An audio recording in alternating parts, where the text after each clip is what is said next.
Good morning, good evening, or whatever time you're listening. Welcome to our newest episode of The Practical People. I am your host, Christopher Moonlight, and joining me is a special guest co-host. Unfortunately, Jack Ritchie is on medical leave, and we wish you well, Jack, and are looking forward to having you back. But today, filling in, we have Mr. Mike Hickey, who is the host of Fright Hype, which premieres every week on Crypt TV. Mike, how you doing?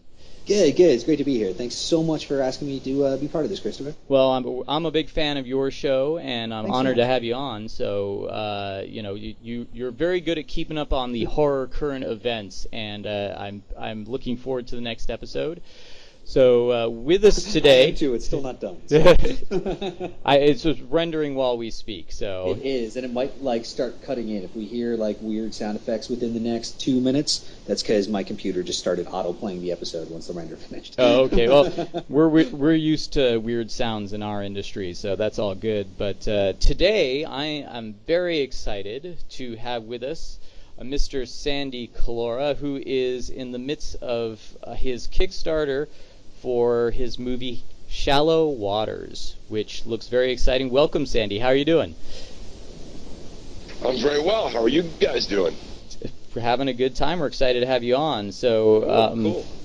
So we usually start the show with our current event, and it's been a bit of time since the Practical People has been on, so we're a bit late in the game in this particular current event. But I'm very sad that Rick Baker announced his retirement, and it's not actually the happiest note that he went out on, which, like I said, makes me sad because he's such an amazing genius effects artist, and I've heard that he's a really great guy. It just seems like he deserves better, and so yeah, I want to know what are your feelings on it, Mike, Sandy, whoever wants to chime in first.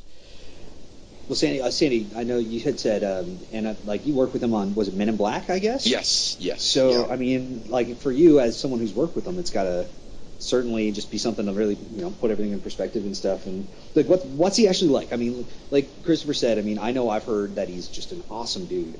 And obviously, from seeing his work, he's just so fantastic. So yeah, how's it hitting you? To know Rick is stepping away. Well, I think like a lot of guys in the industry, especially guys that know Rick, especially the ones that know him, far better than I do, saw this coming. Rick, one of the things I love about him is that he's a wear his heart on his sleeve kind of guy, as I am as well.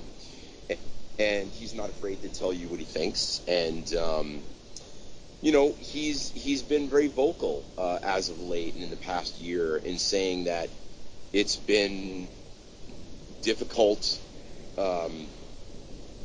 getting work and getting producers to realize that makeup and practical effects are still a very viable way to do things. Unfortunately, guys like Rick and the ADI guys and the Legacy crew and Spectral Motion and all these wonderfully talented practical effects houses that still are KMB effects, that are big proponents of keeping all this alive. All kind of feel the same way. It's not getting easier. So I wasn't surprised when I heard about Rick, and obviously, like so many industry insiders, I heard it before it happened. It's And when it was announced, the thing that struck me the most was how, I mean, it was sincere, but it was really kind of bitter, how he expressed his feelings, and has always struck me as a guy with a lot more class than that, and a lot more, he's always struck me as this very regal figure, and to hear him be so bitter was a little discouraging to me personally. But I mean, because I think this industry has given him so much. Oh, for sure, yeah. So to hear him go out on such a downer of a note, shall we say, was a little, it just made me kind of frown, like, oh man, it's Rick. I gotta say, I understand, I feel what he's saying, and I understand what you're saying. I think that everyone who's an artist, they end up not just doing it for a paycheck. So I know with the ADI guys, they chose a different route to start doing it for themselves, which you're doing as well. But I definitely understand and feel their frustration when you work really hard on something and, you hand it off and it's almost as if you do a painting and then somebody else comes in and says, well, I'm going to paint over this painting and show it, and then you're like, what happened to my painting? I feel his pain, and I wonder. I've seen he has a YouTube channel, so I see he's been painting and he's been experimenting with doing some After Effects animation sort of thing with his artwork and some really, really great stuff. Yeah. I mean, he's been like a big proponent of ZBrush for a while now, and has been doing some amazing artwork with that. I would have to say out of all of the effects legends, quote unquote, so to speak, that I've been so fortunate enough to work with over the course of my career in film as a creature designer and a sculptor and so forth. I would say just short of Henry Alvarez, Rick is probably the most singularly talented individual that I've ever worked with. I mean, his design sense, his sculpting ability, his knowledge of makeup and prosthetics and all this stuff works, I think is truly unparalleled. And that's certainly not a dig against Botine or Stan or any of these other just brilliant people that I've worked with. It's just that Rick always struck me as the most talented in my opinion. I actually agree with you, and I think the thing that stands out the most about Rick Baker for me is his ability to dive into different media. It doesn't seem to mean anything to him that he hasn't tried it before. He's just like, oh, new medium, like I'm just going to dive in and make it work for me. Like you said, Mike, with ZBrush, there's a lot of practical effects people who are resistant to learning the 3D programs. I'm actually one of them. Yes, I'm also one of them. I've tried to pick it up, but it's not. It just doesn't speak to me as a medium. It's not that I'm against it. It just doesn't speak to me, and therefore, when I try and attack it, it doesn't do anything. Rick Baker doesn't seem to have that problem. But the thing that I find funny about that is that when he announced his retirement, and I mean, like you said, Sandy, I mean, he started even a few weeks or months even before he announced it. He was like selling stuff off from his shop and everything online. I remember he was doing different like eBay auctions or different charity auctions and stuff. Sure. So it was on the wall for a while. But that's the thing I find so funny is that he was so adaptive in regards to like playing around with After Effects, using ZBrush to digitally sculpt and all this kind of stuff. So to be as bitter about the way CG had changed the industry, was really kind of like the thesis of the statements he was making as he retired. It seemed kind of funny to me because he seemed like he had always been so adaptive to it. I know obviously he had been burned on a couple of projects and things like that, but I mean still like we're talking about, like he really seemed to embrace a lot of those changes. So it seemed kind of strange that he just kind of turned on it like as part of his announcement. I think part of his qualms wasn't just about the CGI though. But it wasn't it about. No. I think it was also about just the time allotted and how he felt that the studios didn't seem to care so much about the quality, which Sandy, your new project, Shallow Waters. I mean, I was looking at the Kickstarter and looking at the artwork that you created. I mean, it seems like you've been putting a lot of time and heart into this project, and it strikes me. Adi Shankar is a producer. He did The Gray and the Dread movie. He said something that really struck me, and I think about it ever since, which is someone asked him, "What's the most important thing about filmmaking?" And he said, your movie's got to have a point of view, and so many movies these days don't. That's why they come off as shallow and vapid. And it seems to me that you're an avid diver, you world traveler, is the impression I get, and you care very much about the ocean. And this project seems to take your love of sculpting and practical effects, and your love of monster movies, and your love of the ocean, and your diving, all that stuff that you do. It seems to all be kind of coming to a head in this project. I mean, this is I'm assuming this is a passion project, because it certainly strikes me as one. Well, you are correct. This is a perfect storm of sorts for me. It's involving all these things that I am very passionate about. It's also giving me an opportunity to explore a subject matter that I haven't tackled before. This is my first stab at a horror film. It's more of a horror adventure film, actually, as Guillermo del Toro likes to call it. But to be honest, they're all passion projects for me. I don't do anything if I don't feel extremely passionate about it. And for those of you out there that are listening that have seen the film Behind the Mask, which is a documentary that was made by a wonderful documentarian, Eric Dow, which is a film about how Batman Dead End came about and what the aftermath of that movie was. And to make a long story short, it basically covered my rise to, for lack of a better word, stardom, into the studio system. And they just wouldn't let me do any of my own stuff. I mean, I was offered Snakes on a Plane. I was offered Triple X2. There were other junky movies that I just, would sit there with these studio executives in these meetings, and I remember this very clearly. Not being disrespectful at all, or biting in any way, but just telling them, look, I don't feel this. I don't have any connection to this material whatsoever.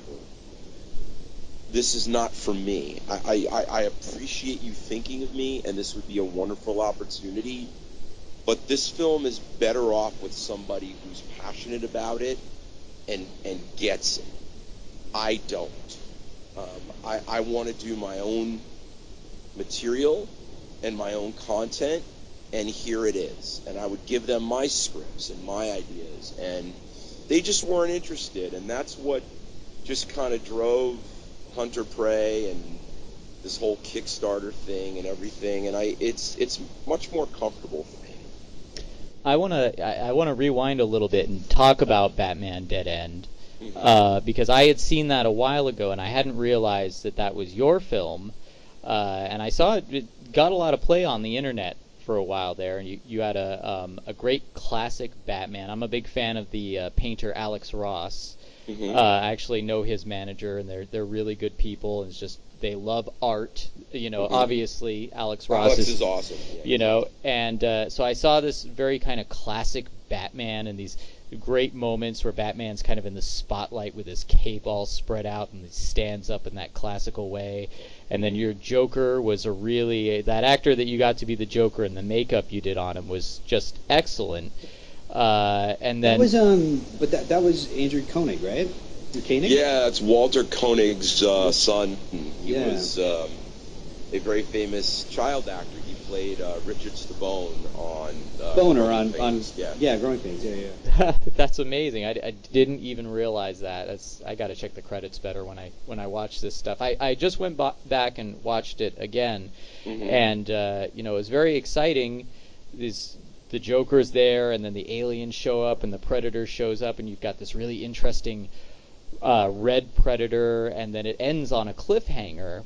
And I was wondering, like, are we going to see more to this story, or was this or was this just you really wanted to do like this battle royale? Like what? It was just a demo reel. It was always intended to be just a cliffhanger. Yeah, funny you bring up the red Predator. All of those Predators in that film, which have subsequently been given names by the Predator fan community. Oh, that's cool. Yeah, the red one is obviously Big Red. The albino, and then the one that fights Batman is they call him the Wasp Predator. So when NECA Toys decided to make those into action figures, those were the names they were given. That's awesome, man. Yeah. I didn't realize that they had made the figures from fully licensed toys.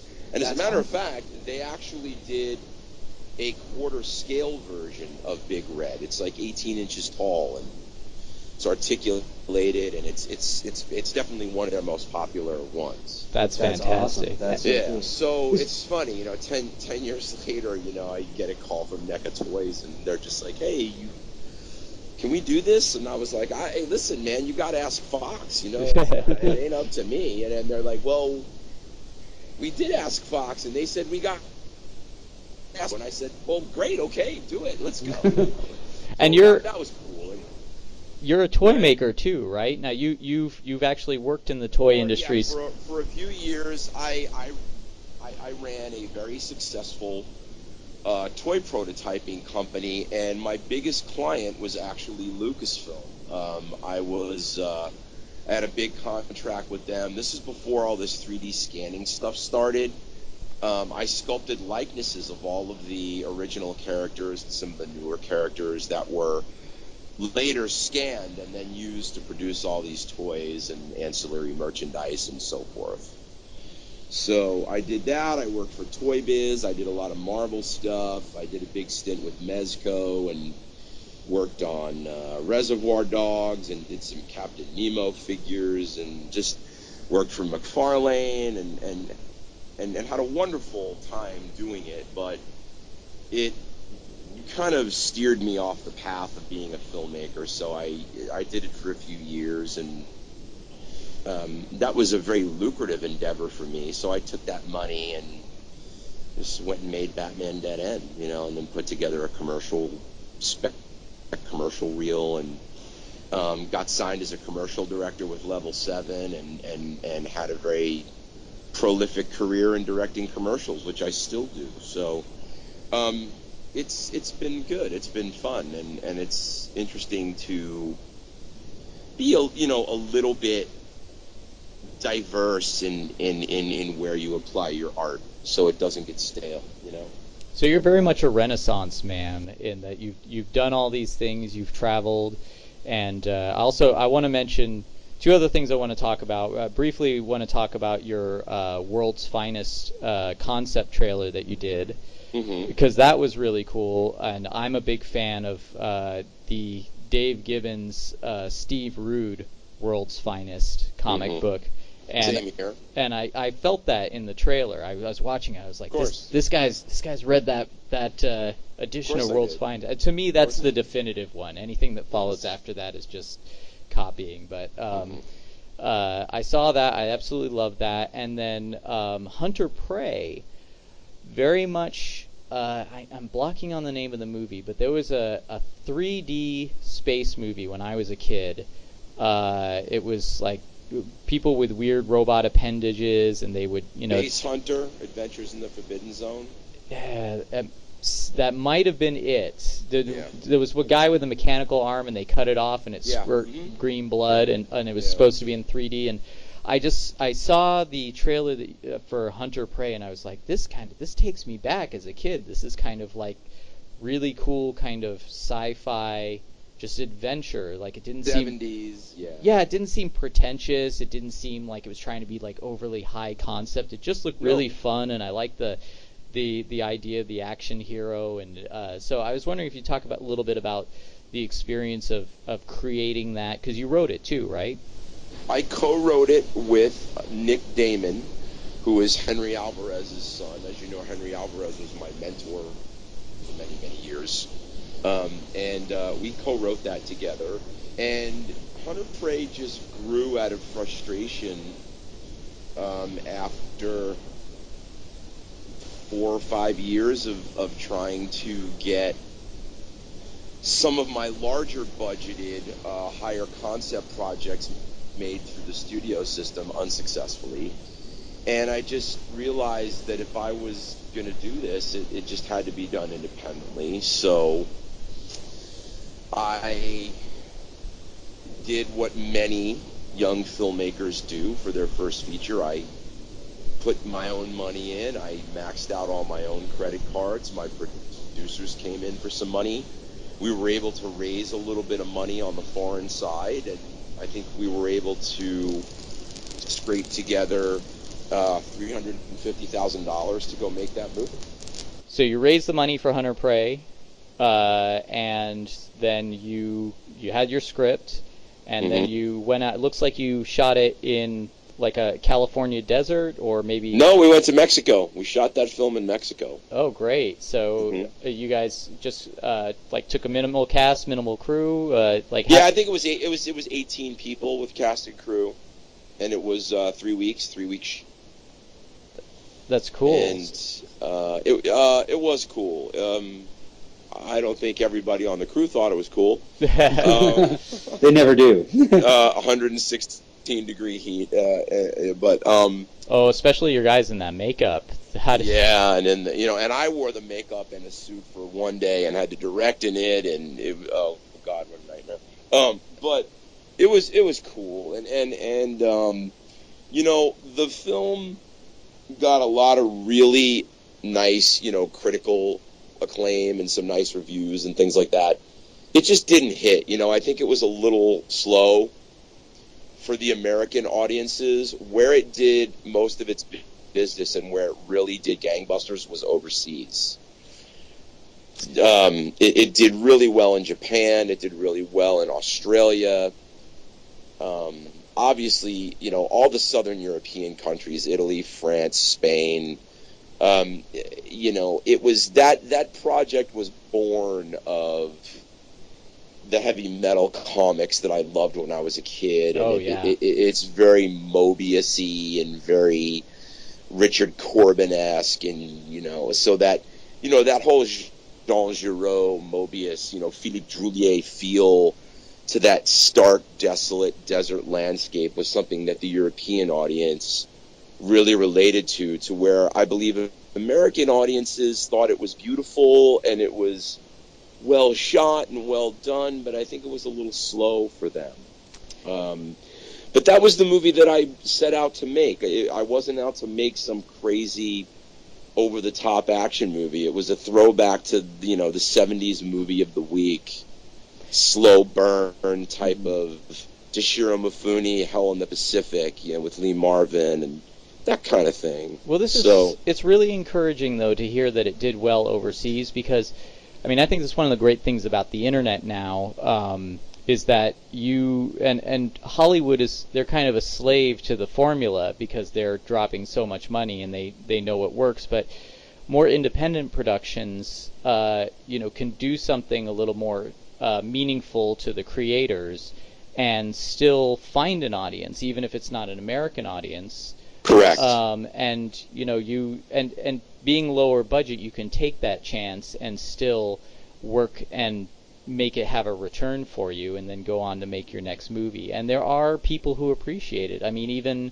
Mike and I know that the Crypt Network has a lot of really low budget, like I'm talking like low budget fare. Like my own film is only about a $10,000 film, and some people are shooting, with no sound equipment. They're just doing, something on their iPhone and making a feature, and they're still able to find an audience who appreciates what they do. So it seems like now filmmakers are more liberated than ever to create this these stories and do things the way they want to do it, and still make it work, still make it successful, and people appreciate it for what it is. 100%, 100%. Now, that being said, it goes back to the old adage of, was that quote when George Lucas and Steven Spielberg and Coppola were all hanging out, and right when they were, when we were on the cusp, I would say in the, the late 80s, the early 90s of all this digital stuff starting to emerge, Coppola made the comment that, oh, this is going to be amazing. You're going to be able to bring all the tools to make a complete film in a suitcase. You'll have your editing suite and your little camera, and some girl in Peoria, Illinois is going to be able to create the next masterpiece. And Lucas and Spielberg just laughed at him. It's like, what are you, crazy? Like, no, you still need talent. It's making films is hard, no matter if you're shooting it on a digital camera with digital editing, or you're shooting on 35 and you got to cut on a Steam Deck or whatever. It's still hard. Like you're out of your mind. And I always laugh at that. I watch that clip often because I find great humor in it. So it is true though. I mean, I'm not trying to bring it around to me, but I'm making a film at the moment as well, and I find that I sit there going like, oh, I wish I had studio money, because then I could like hire people to do some of these jobs that I all have to do myself. Sure. I'm co-creating my special effects, my creature effects. I'm doing all my own storyboarding. I wrote the clip. I'm doing all my own publicity, fundraising. I'm not acting in it this time, thank God. But I was the cinematographer for a while. Thank God I got someone to do that. I'm going to be doing my own editing, my own sound. And as much as I love it, it's like I feel like I'm going to have to, like do a Rob Bottin after the thing and check myself into a hospital for exhaustion. It's like that craziness that is whirling around your brain, a little storm in a teacup, because you've got to keep it all on track, and then you've got to make sure that you do a good job as well. You've got to make sure that the framing fits the character, and all these things that a lot of people who want to make films don't think about. They think, you just get a great creature and slap it up there and point and shoot. But every shot, every frame is a painting, to steal a phrase. Well, look at Hunter Prey.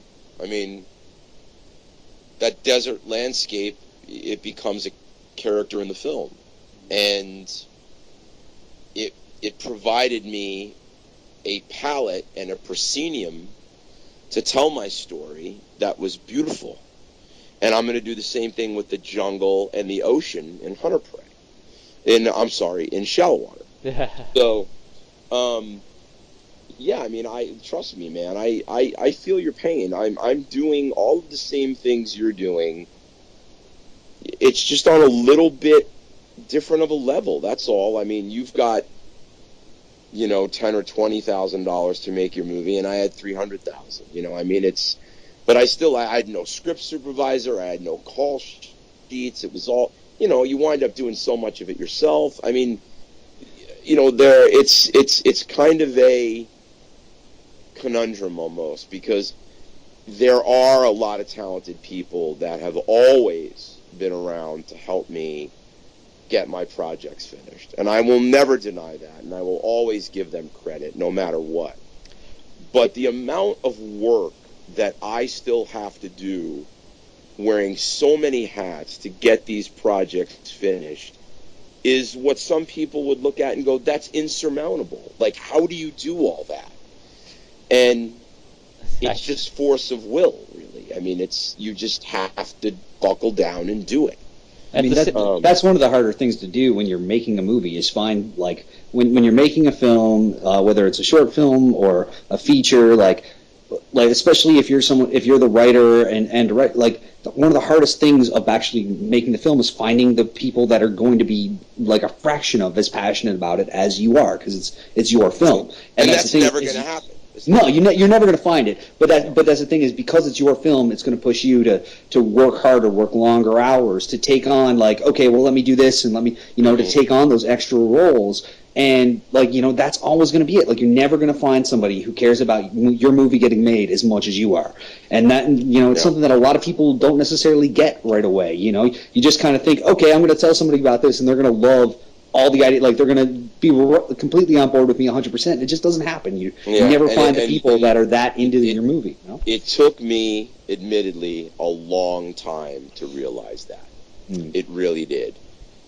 And yet you get, everyone does get it at the end, because there's that moment, like I saw in your trailer or your proof of concept, you get your creature and it's doing that thing, it kind of stands. Looks amazing, by the way. The creature looks fantastic. Silhouetted against that sunset in the jungle, standing out. I mean, when you were shooting that moment, I mean, tell me, did it all just melt? All that stress and all that stuff just melted away, and then there it is. And absolutely, because when you got it, you look at it, and any member of my crew will tell you, it's when I get a take that I like, and it's really.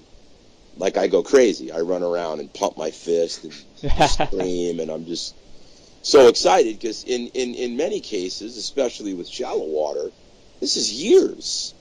This is years of developing this and storyboarding and sculpting suits and figuring this all out, doing maquettes and location scouting and where you're going to shoot this and building rain towers. And I mean, it's so much goes into it, and when it all happens, it gives you the hope that other people will see it and get excited about it and say, God, I really want to see that movie.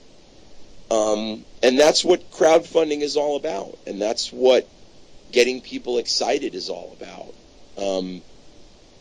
I think that's one of the nicest things about crowdfunding is, I mean, aside from getting the money to make your film, is the fact that there are people who see what you're doing and they get it, and they it's like in a democratic way saying, this does need to happen. This is going to add to the genre and add to our, experience as an audience, and we're going to get behind this and support it, and support you as a creator. That's I mean, that's just got to be a great feeling when you see that counter going up and you see people commenting and saying, yes, we approve of this, and we're giving you the vote of our dollar to go ahead and do it. It is, and it's wonderful. And I'll tell you, the most important thing to me is doing something different, because the films that I'm inspired by and the things that every day I look at and say I aspire to make films of that ilk are all 30 years old, 40 years old. Mm-hmm. And I had a conversation with somebody the other day, and I said, what was the last truly iconic creature you saw in a really good movie? And he looked at me and he said, he said, I think that was Predator. And I said, that's 1987, dude. That's 1987. Now, again, people's taste may vary. You got people that might say, like, okay, Gilman from Monster Squad, I agree. That is Darkness amazing. From Legend, I agree. The Apes from Greystoke, I agree. American Wolf in London, I agree. Those were all made in the 80s. This is 35 years ago, guys. Where is the new, iconic, kick-ass, franchisable mantle that we can all look at and say, finally, here it is. Here's the new Alien. Here's the new Predator. Now, don't get me wrong. I own every single one of those films. I watch them all the time. They are extremely inspiring to me. But I'm also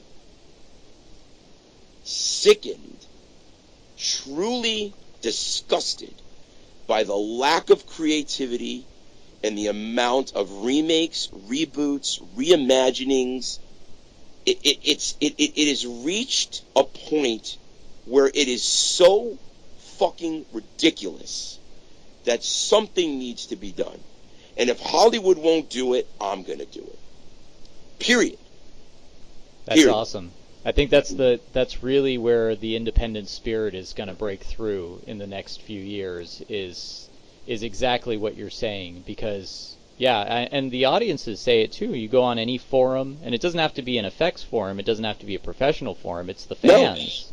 No. They're saying the same thing, it's like even my wife is outraged that they just announced another Mary Poppins movie. She's like, "You could wait! They just announced another Mary Poppins movie?" Yes, they announced another Mary Poppins movie, and that's that hit close to home with my wife. I was like, it's just stand at a distance and throw chocolate her way. When was the last time we saw something like The Dark Crystal?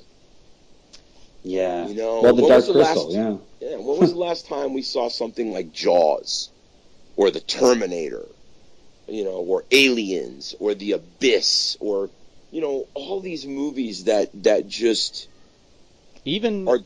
Reanimator, I was watching Reanimator, and my daughter, who is 9, is a huge Jaws fan. She's watching a movie that came out, a year or so before I was born, and loving it more than anything else. 1975. Yeah, it's I gotta say, like. Anyway, I was watching Reanimator, and I was going like, this movie is ridiculous, but it's still so much fun. There's so much heart and spirit to it. And if you were to take that to a studio now, they would be like, no. I know the movie I'm making, absolutely not. That wouldn't happen. As a matter of fact, I live in Texas now. I made a conscious effort to move away from Hollywood to get away from that mentality, just so I could focus on making what I wanted to make. And Robert Rodriguez, I was listening to a podcast with him the other day, and he said, I always try and go the other way. Whatever door everyone else is trying to crowd through, I go the other way, and I'm usually successful that way. And I was looking at your project and thinking that same thing. It's like, you're going into the jungle, you're going into the ocean, you're going to this beautiful tropical landscape. It's not gothic, it's not dark, and I love all the gothic dark stuff. Absolutely, I gaga for cobwebs and dark tunnels, and that's like my thing. But I was looking at it going like, here's this guy's playground. The ocean, and these tropical areas very well. I look at your Kickstarter, and you're like holding giant lobsters, which is just amazing. And sharks and all that other stuff. And I see, I definitely see in your creature design, there's some crab elements, but there's some snapping turtle elements, and a little Gamera in there, a little Sleestack from Land of the Lost thrown in for good measure. Yeah, and it's a really fun design, and I absolutely love your drawings on the halftone paper, seeing those designs. And so what you're gonna get out there. And I'm not asking you to give away any plot points or any spoilers or anything, but what kind of stuff are we going to see in this movie? Where are you going to be? You took your crew out into the desert. Where are you taking? What kind of things are you taking your crew through this time? We are taking them to the Mexican jungle. We are taking them to Catalina Island, California. We're taking them to the Channel Islands, parts of the uncharted. We're also going to uncharted islands in Mexico, in the Islas Encantadas off Baja. Oh. And it's going to be an adventure film that's very scary and very grim. It's very gory. It's got an iconic creature. And in my opinion, it's taking something like Creature from the Black Lagoon or Predator to the next level and making it more intense and more gory and more violent and more disturbing and more unsettling and moody and weird. It's loosely based on the Mexican legend of La Llorona, which is a woman who drowned her kids in a lake, and God took her eyes, and she aimlessly wanders the shores of this lagoon looking for her children, her murdered children. And it's, it's similar to, like, the chupacabra or the cucuy. It's that Mexican urban legend kind of thing that they're very superstitious of in the islands over there. So it just kind of mixes this whole uneasy, unsettling, you're in a foreign country vibe of you're at the mercy of the elements. And there's also some heavy environmental overtones to the film, because these creatures do exist and emerge as a result of environmental situations, but in a very, very unique and different way. It's got nothing to do with, like, toxic waste and, their human mutations, and it's nothing like that. It's all very original. Well, I was going to say there's some crazy stuff that goes on in the Baja area on its own. I mean, even right now with El Nino, there's more shark attacks because the ocean's warming up. I've been seeing a lot of reports of those. But every tuna that I'm shooting now has got 3 or 4 sharks on it before I even can get it to the boat. And what about those giant squid that are in Baja? Those are the Humboldt squid. As a matter of fact, my underwater cinematographer for the project, Dale Pearson, has worked on all those National Geographic shows as a cameraman, shooting those giant Humboldt squid. And if you go to the Kickstarter page and you scroll down to where I talk about my team, there's a photo of Dale with this giant squid on his arm. Yeah, I saw that, and it's those things are like they'll steal your stuff, right? They'll come right up. They're carnivorous. They'll kill you. Oh, they've got that bioluminescence. Imagine being at night. You're a fisherman and you're in a boat, and suddenly, like, the water starts glowing all around you. I've spoken, because I speak Spanish, so I've spoken to countless Mexican pangueros and Mexican fishermen that have all these really weird, creepy stories of seeing things in the water at night that they don't recognize and they don't know what they are, and this all plays into the film. That's amazing. It sounds like, I mean, like I said, this is, I'm not saying this is a movie based on your experiences like this happened to you, but all the experiences of your travels and your experience with the ocean and seeing the environmental impact that man has on the ocean, and hearing these stories. I mean, it seems like this is all kind of been brewing in you, like its own little atmosphere that's going to be passed on. Yeah, and I can tell you something else. I have spent time in some of these locations that I'd like to shoot in, where I'm literally looking around, and there's no phone or civilization or anything around for hundreds of miles, and you're looking around at endless miles of ocean and desert and volcanic rock and jungle and canopy and vines and rain and monkeys, and you say to yourself, there could literally be something like this out here and no one would ever know. Absolutely. How would you know? Like, who's out there? There is such a small, tiny infinitesimal percentage of the population that will go to these places and take 2 or 3 planes, a seaplane, a boat, a little panga, then you got to get in a canoe, and then you got to get in this little rowboat with this old Mexican guy who's the only guy that knows how to get you out there, and It's just surfers and fishermen and freedivers that have done this. And I've been on these trips and I've seen all this firsthand, and it's so unique in and of itself without the monster element. So can you imagine incorporating this kick-ass creature that we've made? How amazing this film is going to be. It's inconceivable. It's just... You're taking these creature suits through the elements as well. I mean, are you going to be shooting underwater? Are we going to see this creature work kind of in these underwater environments? In all these adverse environments. You see it in the trailer. We had him underwater in the trailer. Yeah, you were. I saw you doing the test. So that's just sounds like not only like it's going to be an amazing movie, but just an amazing experience to film. And going back to all the trials and tribulations of creating your own film.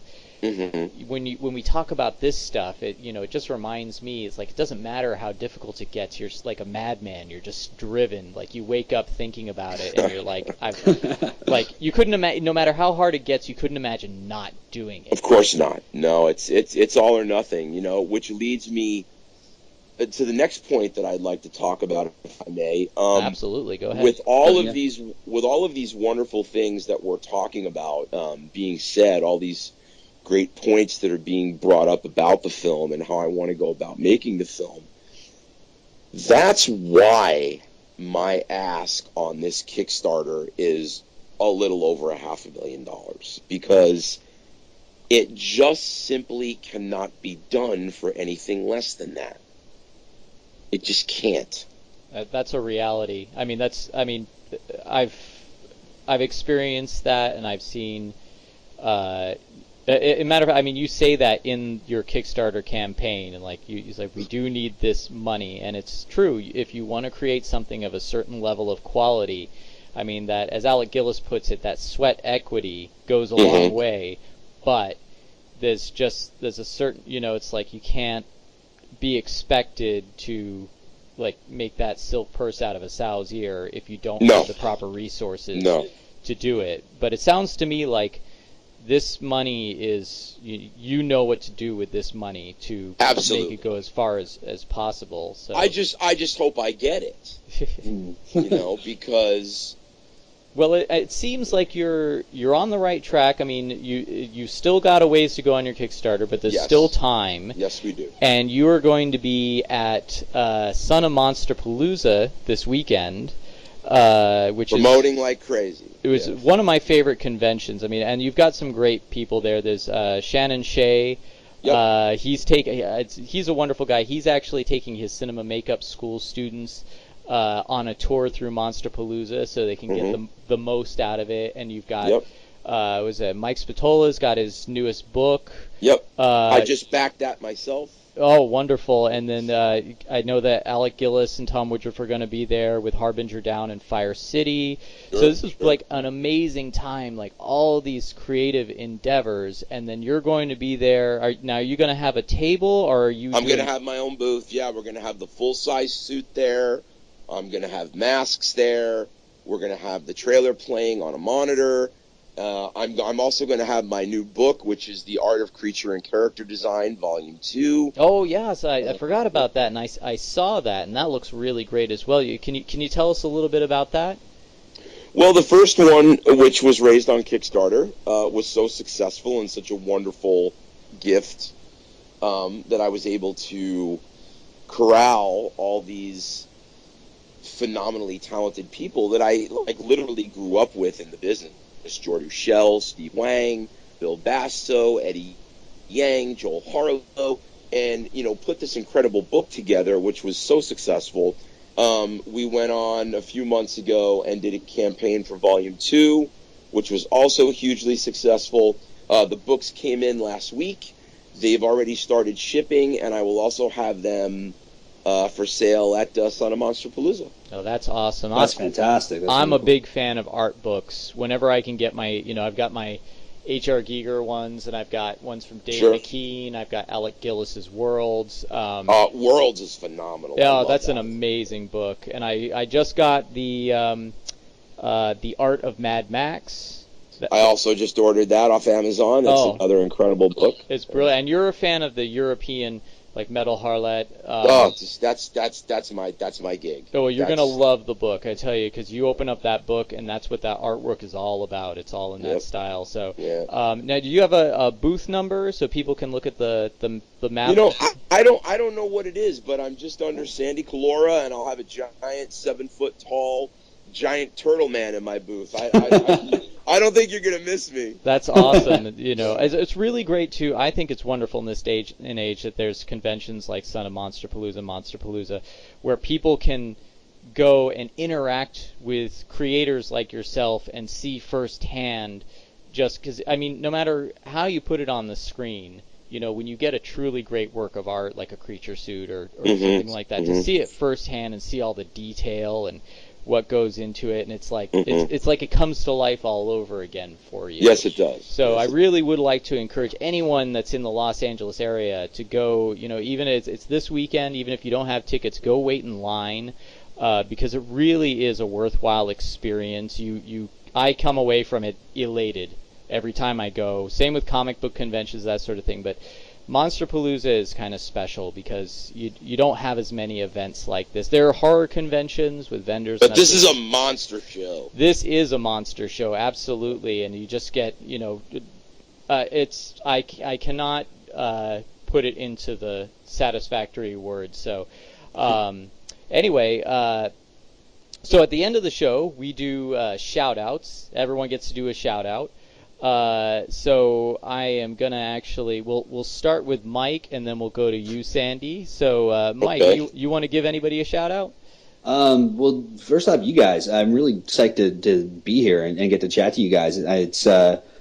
Christopher, thanks so much for inviting me to be part of the podcast here. Well, tonight that we're recording it, or morning, afternoon, or evening, whenever anybody's listening to it. But and Sandy for taking the time to talk to us. I know.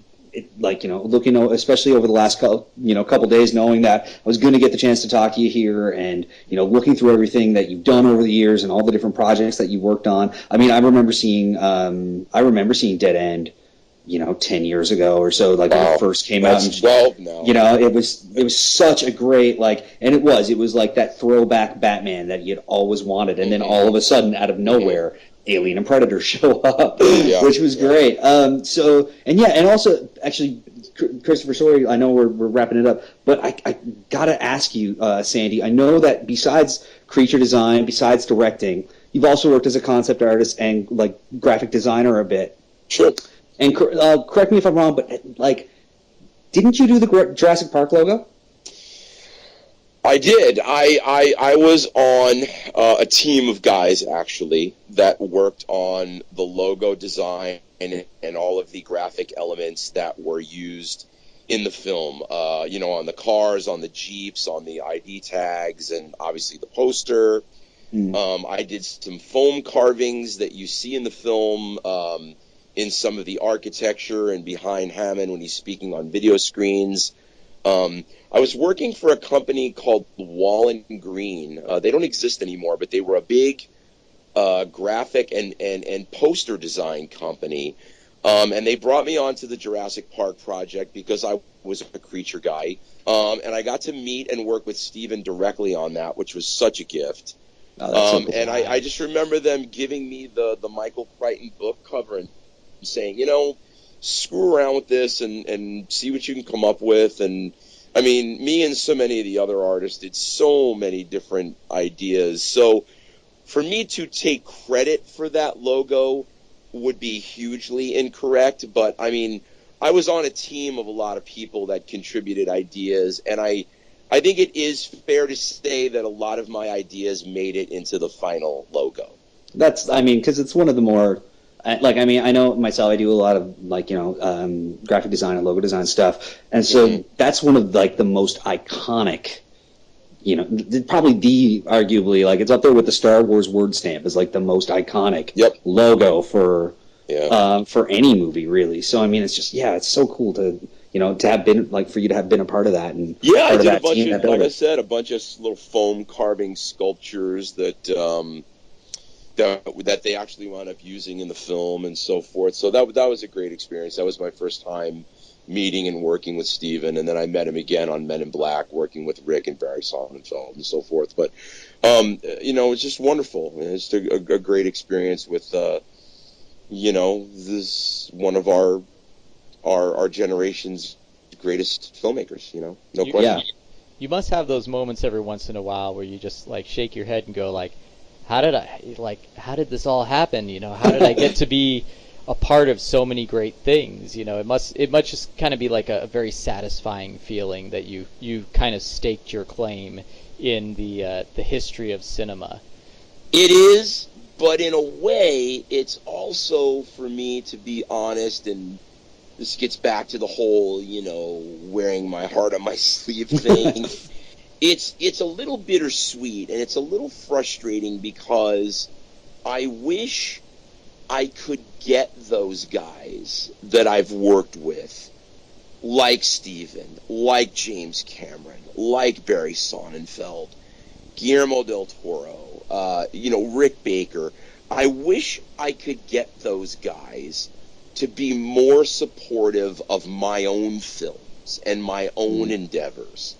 And it's really hard to do that because they're obviously all working on their own stuff. And, every now and then, you'll get a filmmaker that, is incredibly fortunate and is somebody like an Eli Roth who hooks up with Quentin Tarantino, and there's just this love affair between these two guys, and Quentin loves Eli because he's so talented, and all this stuff, and they hit it off, and that was a real boost to Eli's career, and I know Guillermo has done that with certain filmmakers by doing the whole Guillermo del Toro presents kind of thing. And I just think it would be great if guys like Steven and guys like Cameron and Ridley Scott got more behind filmmakers like myself who aspire to do work of their ilk and just kind of mentor us a little bit and push us a little bit and help us. And there doesn't really seem to be a whole hell of a lot of that camaraderie going on. Like I said, there are exceptions to every rule, and I think people like James Gunn and Eli Roth have benefited from that, and I think that's so wonderful. I'm so happy for those guys that they've broken through and they've gotten to work with those amazing people, and now their own careers are huge. Eli's definitely. Yeah, Eli's definitely doing the same thing with Crypt TV. I mean, he's really turning that back and giving, through Crypt TV, through, Eli Roth Presents with stuff like The Stranger and films like that. I mean, he's really kind of paying that whole thing forward. Maybe we can get Eli to take a look at the Shallow Water Kickstarter and see what he thinks. Well, I hope he hears this podcast. I hope so too. Yeah, he does engage the Crypt Network, which I think is really fantastic. And I have to note too that Eli Roth and James Gunn, they both come from Lloyd Kaufman's camp with Trauma Entertainment, just doing these ridiculous movies, but they were, they learned their trade, and I think they came from very humble beginnings. Of course. And so, but anyway, you know what? Those guys deserve every bit of what they have, every single bit of it. And I have the utmost amount of respect for both of those guys. I wish them the best and continued success. I can't wait to see Emerald Forest, or what was it called? The Green Inferno. Green Inferno, yeah. I can't wait to see that. That looks amazing. Looks intimidating. I'm a little worried. It does. So I'm just excited to at least be out there, in the world with this, and to try and spread the word and try and get more backers and get this thing financed so I can contribute this film to the pantheon of those movies, and that's just my goal. That's what I want to do. And I think you mentioned before, and bringing back to the shout outs, and I don't know who you want to shout out to, but I'll do my shout out, which is I'm going to shout out to my cast and crew, who are all, there's a couple of mid-level people in there. My effects artist Jenna Green, who is on Face Off and did Army of Frankenstein's effects work, and Anthony Gutierrez, who's a longtime cinematographer. But I've got up and coming actors and actresses who are amazing. I won't name them all, but I've got people working below their rates and volunteering, and I really try and make sure that I make it worth their while, in that I try and pass on as much of my knowledge and support, and if they need like a show reel or need some advice on something they're creating, I'm always there for them in whatever capacity I can support them in. And like I said, they're making me look good. So shout out to the cast and crew of the Quantum Terror. Thank you so much, guys. And then Sandy, I will pass on the last shout out to you. And mine is going to be exactly the same as yours. I would like to shout out to my support team and my crew and my cast, my editor, Eric Dow, my graphics and design and artistic collaborators and my conscience, Mike Helsch and Russ Campbell, my cast and crew, Clark Bartram, Nina Kaucharowski, Kurt Carley, my creature guys, Patrick McGee, Kazuku, John Wrightson, Alfred Paredes, Jordu Shell, Steve Wang, Eddie. I mean, all these guys that have contributed so much to my success, and I just couldn't be here without them. My director of photography, Felipe Perez, and my co-producer Dale Pearson, and all these wonderful people. My costume guy, Mike McFarlane.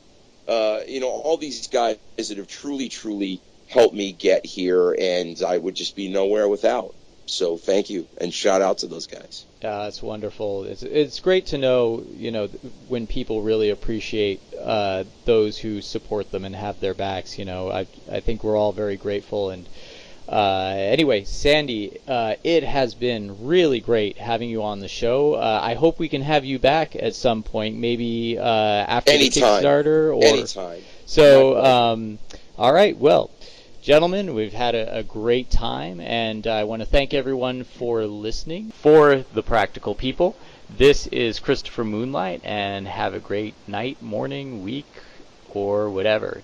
Take care.